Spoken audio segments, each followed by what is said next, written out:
Agad naman napagtanto ni Qinyan na ang dumating ay walang iba kundi ang Great Envoy Qinglong Sacred Area na isa ring Martial Dominator Realm Expert.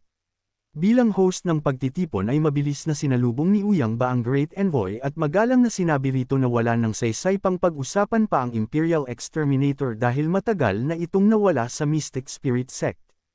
Pagkatapos nito ay niyaya niya ang Great Envoy na magtungo na sila sa Sect Leader Hall upang tikman ang kanyang inihandang Blue Bloody River habang pinapanood ang kompetisyon ng mga batang henyo mula sa iba't ibang sect. Nang marinig ng Great Envoy ang pangalan ng Blue Bloody River ay bigla itong naging interesado at agad na bumaba upang magtungo sa Sect Leader Hall. Habang naglalakad ang Great Envoy ay hindi naman kaagad sumunod si Uyang Ba.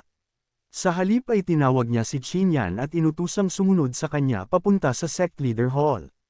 Labis namang natuwa ang mga disciple nang makita nilang personal na inimbitahan ng sect leader si Qinyan sapagkat batid nilang nangangahulugan iyon na siya ang magiging kinatawan ng Mystic Spirit Sect sa laban ng mga henyo mula sa iba't ibang sect.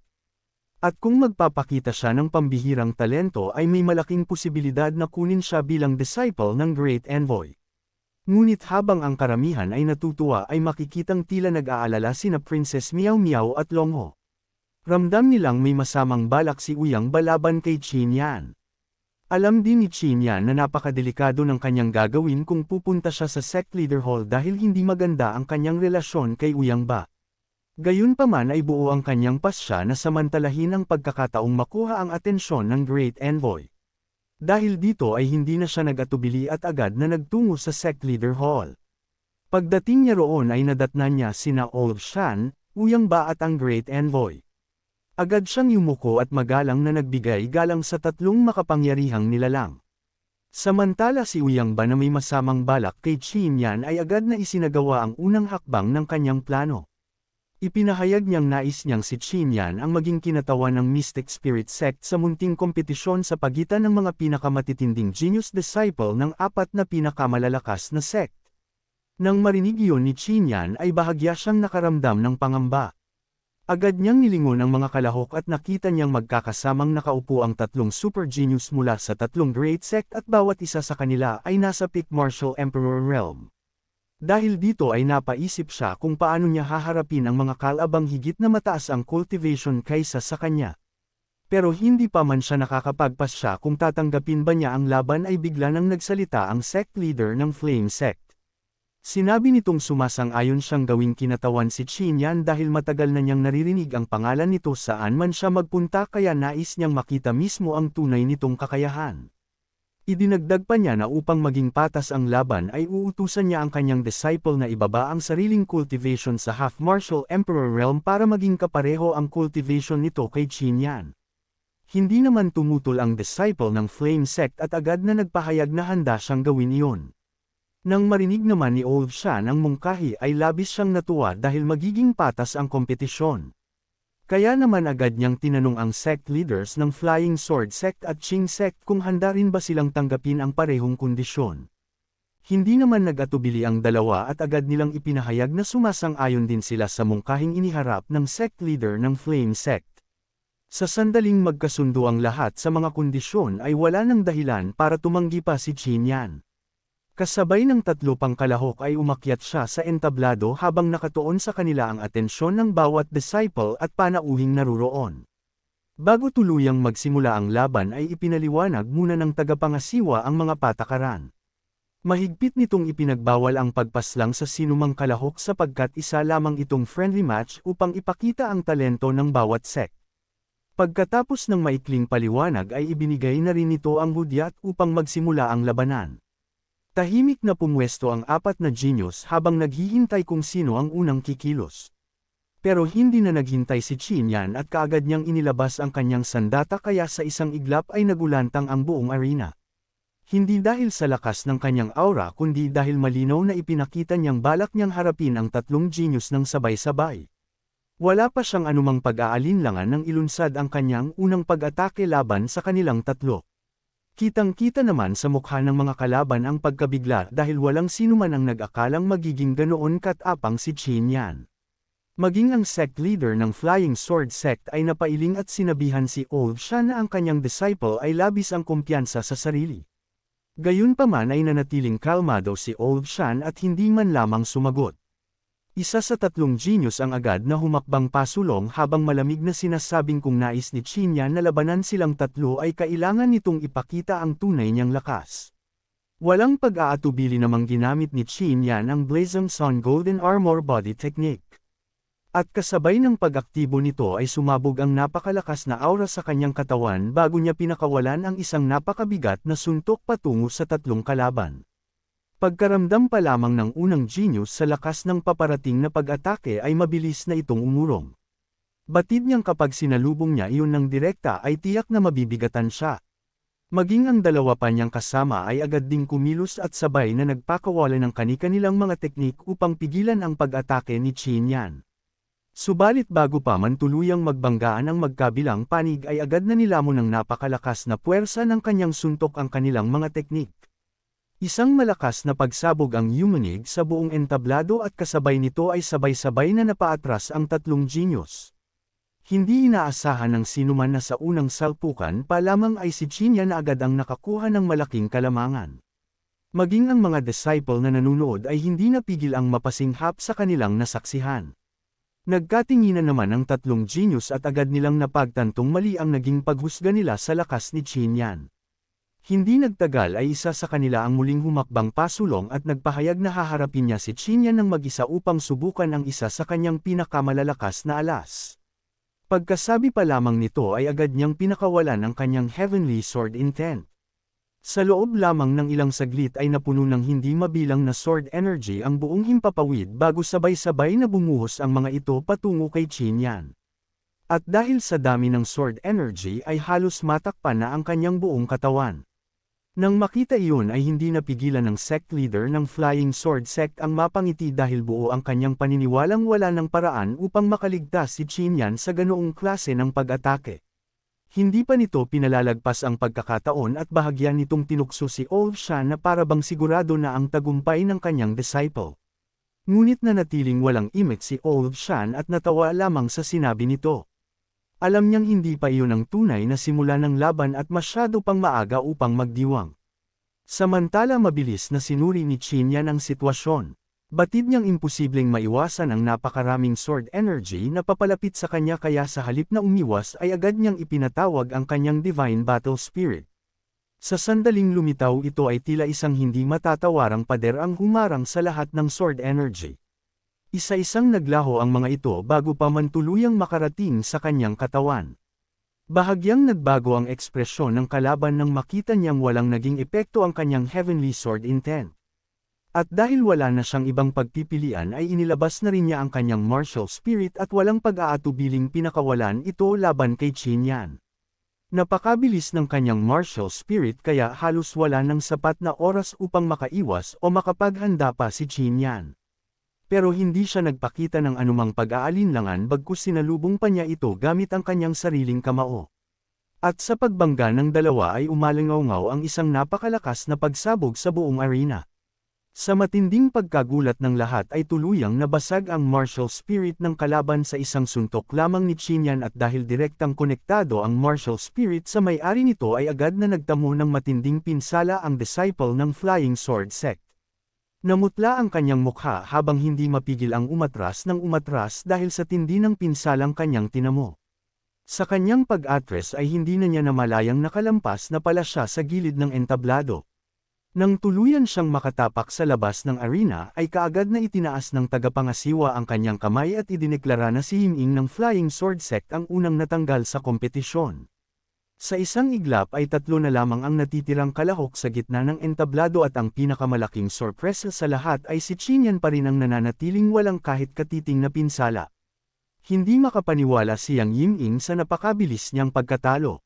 Hindi niya kailanman inasahan na mangyayari iyon sapagkat bago pa magsimula ang laban ay buo ang kanyang kumpiyansa na madali lamang niyang matatalo si Qin Yan.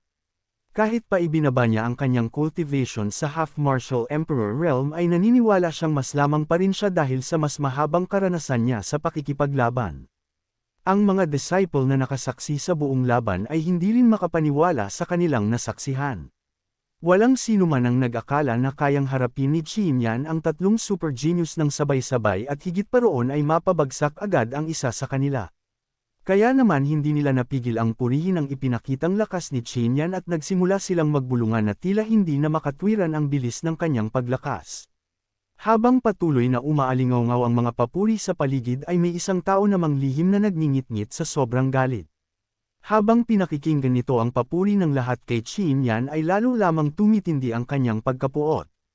Samantala si Yang Yiming naman ay mabilis na tinanggap ang kanyang pagkatalo. Sa halip na magalit ay taos-puso pa niyang kinilala ang talento ni Qin Yan at inaming tunay na pambihira ang kakayahan nito. Maging ang Great Envoy na kanina pa walang interes sa laban ay unti-unting naging seryoso. Ang ipinakitang husay ni Qin Yan ay sapat upang makuha ang kanyang atensyon. Nang makita naman ng dalawa pang natitirang kalahok ang naging kapalaran ni Yang Yiming ay agad nilang napagtanto na wala silang pag-asang manalo kung haharapin nila si Qin Yan ng paisa-isa. Dahil dito ay magalang silang humingi ng paumanhin at ipinaalam na mapipilitan silang magsanib puwersa upang mabigyan siya ng isang magandang laban. Balak nilang gamitin ang kanilang pinagsamang pinakamalalakas na teknik upang subukang pabagsakin siya. Hindi naman tumutol si Qin Yan gayong sa simula pa lamang ay handa na siyang harapin silang dalawa ng sabay kaya tahimik siyang pumwesto at muling naghanda sa susunod na sagupaan. Walang sinayang na oras ang dalawang genius. Ang unang kumilos ay ang lalaking kalahok na agad na pinakawalan ang kanyang pinakamakapangyarihang teknik na Heaven Scorching Blazing Flame kasabay ng paglitaw ng kanyang Demonic Flame Battle Spirit. Kasunod nito ay gumalaw rin ang babaeng kalahok. Agad nitong ipinatawag ang kanyang Descendant Cloud Martial Spirit at sabay na ginamit ang kanyang pinakamalakas na teknik na 99 Variations Trapung Cage. Sa loob lamang ng ilang saglit ay nabuo ang isang napakalaking kulungan na nagsilbing bitag kay Qin Yan habang sabay na nilamon ng naglalagablab na apoy ang buong loob nito. Dahil sa perpektong pagsasanib ng kanilang mga teknik ay matagumpay nilang naipit si Qin Yan sa gitna ng nagngangalit na apoy. Habang nakukulong sa loob ng apoy ay agad niyang naramdaman ang matinding init na patuloy na sumusunog sa kanyang katawan. Napabuntong hininga siya sa nangyayari at sa isip-isip niya kung hindi niya na-master ang Blazing Sun Golden Armor Body Technique ay malamang na mas malubha pa ang pinsalang kanyang tinatamo sa mga sandaling iyon. Ilang saglit pa ang lumipas ay nagsimulang mag-alala ang lalaking kalahok. Alam nitong napakalakas ng kanyang apoy kaya agad niyang tinanong si Qin Yan kung bakit hindi pa nito ginagamit ang kanyang martial spirit upang ipagtanggol ang sarili. Kung magpapatuloy umano ito sa pagtitiis ay tuluyan siyang lalamunin ng kanyang Heaven Scorching Blazing Flame. Alam din ni Qin Yan na hindi niya kayang tiisin ng matagal ang naglalagablab na apoy. Gayunpaman ay pinili niyang huwag muna ilabas ang kanyang Divine Battle Spirit dahil ayaw niyang ibunyag ang tunay niyang alas sa harap ng napakaraming tao. Sa halip ay pilit siyang naghanap ng ibang paraan upang makaalpas sa bitag. Ngunit habang lalo niyang pinipigilan ang sarili ay isang hindi inaasahang pangyayari ang naganap. Unti-unting nagsimulang lumitaw mula sa kanyang katawan ang kanyang Emperor Core. Ang unang nakapansin sa kakaibang pangyayaring iyon ay ang dalawang hangal na nasa itaas at kapwa sila natigilan sa matinding pagkabigla. Hindi rin nagtagal ay tuluyan ng lumitaw ang Emperor Core ni Qin Yan sa harap ng lahat at maging siya mismo ay hindi inaasahang mangyayari iyon.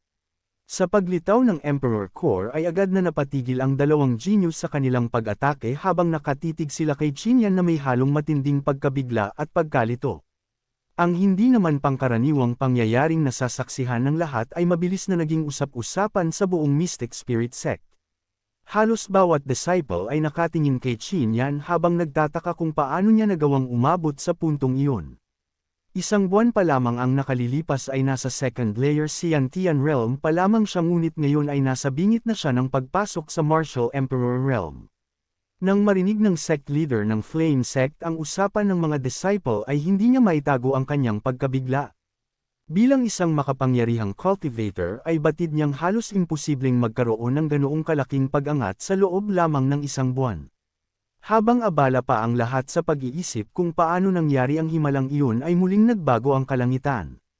Unti-unting nagtipo ng makakapal na ulap at kasabay nito ay lumitaw ang napakalaking Thunder Tribulation na magsisilbing huling pagsubok bago tuluyang makatungtong si Qin Yan sa Martial Emperor Realm. Nang makita ni Uyang Jun ang laki ng Thunder Tribulation ay agad siyang namutla. Hindi niya inaasahang halos 4 na beses itong mas malaki kaysa sa Thunder Tribulation na kanyang naranasan nang makagawa siya ng pag-breakthrough patungo sa Martial Emperor Realm. Sa ikalawang pagkakataon ay muli na namang sinubukan ni Qin Yan ang kanyang breakthrough at walang pag-aalinlangan niyang itinaas ang kanyang Emperor Core upang tanggapin ang bendisyon ng Thunder Tribulation. Sunod-sunod na kidlat ang bumagsak dito habang tahimik niyang hinaharap ang pagsubok ng Heaven and Earth. Bilang isang cultivator na may divine battle spirit ay alam niyang hindi siya madaling kikilalanin ng kalangitan kaya kailangan niyang pagtagumpayan ng isang mas mabigat na pagsubok kaysa sa ordinaryong cultivator. Sa gilid ng entablado ay tahimik namang pinanunod ni na Princess Miao Miao at Longho ang lahat ng nangyayari. Sa halip na mag-alala ay masaya nilang hinihikayat si Qin Yan na ipagpatuloy ang kanyang pakikipaglaban sa kalangitan dahil naniniwala silang malalampasan niya ang lahat ng pagsubok. Samantala napansin ng dalawang natitirang genius na tila muling tinatanggihan ng Heaven and Earth ang Emperor Core ni Qin Yan. Dahil dito ay isang ideya ang pumasok sa kanilang isipan. Iminungkahi ng isa na gamitin nila ang kanilang martial spirits upang dagdagan ang pressure sa Emperor Core ni Qin Yan. Naniniwala silang kapag sapat ang pressure ay mas mabilis nitong maaakit ang tunay na Thunder Tribulation na kailangan niya upang makagawa ng pag-breakthrough. Matapos magkasundo ay sabay nilang ipinatawag ang kani-kanilang martial spirit at dahan-daang ipinataw ang kanilang pressure sa Emperor Core ni Qin Yan. Labis na nagulat si Qin Yan nang maramdaman ang ginawa ng dalawa. Sa una ay inakala niyang nais siyang pigilan ng mga ito ngunit agad niyang napagtanto na tinutulungan pala siya ng mga ito. Hindi niya maiwasang magtaka kung bakit handa silang isugal ang sariling lakas para lamang tulungan ang isang kalaban na kagaya niya. Ilang sandali pa ang lumipas ay lumapit din si Yang Yingning at walang pag-aalinlangang ipinatawag ang sarili niyang martial spirit upang makisama sa dalawa. Kitang-kita sa kanyang mukha ang taos-pusong hangarin na tulungan si Qin Yan na magtagumpay. Pero habang ang tatlong genius ay nagtutulungan ay iba naman ang iniisip ng karamihan sa mga disciple. Dahil hindi nila nauunawaan ang tunay na nangyayari ay inakala nilang sabay-sabay na inaatake ng tatlo ang Emperor Core ni Qin Yan. Tanging ang mga elder at ang ilang makapangyarihang cultivator lamang ang nakauunawa sa kanilang layunin. Nang makita nila ang pagtutulungan ng tatlong genius ay hindi nila napigil ang humanga sa kanilang pag-uugali. Batid nilang ang mga kabataang may ganitong puso ang siyang may pinakamalaking posibilidad na marating ang mas mataas na antas ng cultivation sa hinaharap. Maya-maya pa ay unti-unti nang naging epektibo ang kanilang plano habang patuloy na tumitindi ang pressure na dinadala ng tatlong martial spirit. Gayunpaman kasabay ng pagtaas ng pressure ay nagsimula ring lumitaw ang maliliit na bitak sa Emperor Core ni Qin Yan. Nang makita iyon ay agad na nag-alala ang tatlong genius. Nagdadalawang isip na silang ipagpatuloy ang kanilang ginagawa dahil natatakot silang tuluyang mabasag ang Emperor Core ni Qin Yan. Kasabay nito ay kabaligtaran naman ang nararamdaman ni Uyang Jun. Habang nakikita niyang unti-unting nabibitak ang Emperor Core ay lihim siyang natuwa at paulit-ulit na ipinagdarasal na tuluyan na sana itong mawasak upang mabigo ang pag-breakthrough ni Qin Yan. Hindi nagtagal ay lalo pang lumalaki ang mga bitek kaya iminungkahi na ng isa sa tatlong genius na bawiin na nila ang kanilang martial spirit upang maiwasan ang pinakamasamang mangyari. Ngunit bago pa nila magawa iyon ay pinigilan sila ni Qin Yan. Mariin itong hiniling na ipagpatuloy lamang ng tatlo ang kanilang ginagawa dahil handa siyang isugal ang lahat upang makagawa ng milagro. Nagkatinginan ang tatlo at kapwa nag-atubili sa kanyang kahilingan. Alam nilang anumang pagkakamali ay maaaring tuluyang makasira sa kanyang kinabukasan bilang cultivator. Sa huli ay nagpasya silang pagkatiwalaan si Qin Yan pero binalaan nila itong ihanda ang sarili sa anumang maaaring mangyari. Alam din ni Qin Yan na napakataas ng posibilidad na tuluyang mabasag ang kanyang Emperor Core ngunit mas pinili niyang isugal ang lahat kaysa palampasin ang pagkakataong nasa kanyang harapan. Hindi nagtagal ay nagkatotoo ang pinakakinatatakutan ng lahat. Sa ilalim ng napakatinding pressure ng tatlong martial spirit ay tuluyan ngang nabasag ang Emperor Core ni Qin Yan. Isang malakas na pagsabog ang umalingaw sa buong arena at halos lahat ng nakasaksi ay napahinto sa paghinga. Inakala nilang tuluyan ng nabigo si Qin Yan at nawasak na ang kanyang kinabukasan. Subalit bago pa tuluyang manaig ang kanilang pagkadismaya ay isang himala ang muling naganap. Ang mga pira-pirasong bahagi ng Emperor Core ay nagsimulang magliwanag bago dahan-daw ang nagsama-sama na tila may isang misteryosong puwersang muling bumubuo rito. Walang sino man ang nakapagpaliwanag kung bakit nangyayari iyon. Maging ang mga makapangyarihang cultivator na naruroon ay natigilan sa kanilang nasasaksihan. Nang makita naman ni Xinyan ang unti-unting muling pagbuo ng kanyang Emperor Core ay hindi niya napigil ang mapangiti. Batid niyang tama ang naging pasya niyang isugal ang lahat at muli na naman siyang nakagawa ng isang himalang halos imposible para sa ibang cultivator. Hindi nagtagal ay tuluyan ng muling nabuo ang Emperor Core ni Xinyan. Ngunit hindi iyon basta-bastang naibalik sa dati sapagkat kitang-kitang naging mas matatag, mas dalisay, at mas makapangyarihan ito kaysa noong una. Sa mismong sandaling makumplito ang bagong Emperor Core ay isang napakalakas na pressure ang biglang sumabog mula rito at mabilis na kumalat sa buong entablado. Maging ang tatlong top genius na pinakamalapit dito ay hindi napigil ang umatras ng ilang hakbang dahil sa biglaang pagsabog ng enerhiya. Nang makitang ganap ng matatag ang kanyang Emperor Core ay wala nang sinayang na oras si Xinyan. Agad niyang muling kinuha ang kontrol dito at muling hinamon ang Heaven and Earth upang ipagpatuloy ang kanyang pag-breakthrough. Hindi rin siya nabigo dahil mabilis na tumugon ang tunay na Thunder Tribulation. Gayunpaman sa pagkakataong ito ay mas lalo pang nagdilim ang buong kalangitan. Ang mga ulap ay tila naging mas mabigat at ang mga kidlat na gumuguhit sa himpapawid ay mas makapal at mas nakapangingilabot kaysa kanina. Ang bawat pagdagandong ng kulog ay tila yumanig sa buong Mystic Spirit Sect.